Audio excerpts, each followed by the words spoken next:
À l'intérieur de ce colis, les premières doses du vaccin Sputnik V arrivent à Gaza. Au total, ce sont près de 1000 doses du vaccin russe qui devraient être transférées ce mercredi de l'autorité palestinienne vers la bande de Gaza par le passage d'Erez. Après avoir reçu l'approbation du gouvernement, l'organe israélien chargé des opérations civiles dans les territoires palestiniens a permis l'envoi. Ce matin, mercredi, 1000 vaccins Sputnik V offerts par la Russie ont été transférés par l'autorité palestinienne vers la bande de Gaza. Ce lundi, l'autorité palestinienne avait accusé Israël d'avoir refusé l'entrée de milliers de vaccins contre le Covid-19 à Gaza.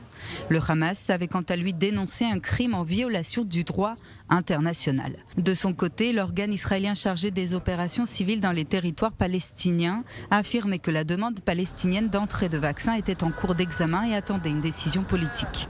En effet, le transfert a été retardé par des débats en Israël au sein de la Commission des Affaires étrangères, mais aussi de la défense de la Knesset. Des débats qui portaient sur l'opportunité d'exiger la libération des civils Avera Mengistu et Hicham al-Sayed et de restituer les corps des 2 soldats israéliens Oron Shaul et Hadar Goldin en échange de ces vaccins.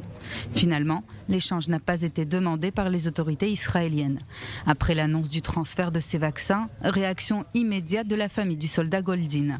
Elle demande à la Haute Cour de rendre une ordonnance provisoire pour arrêter immédiatement tout transfert de vaccins vers Gaza.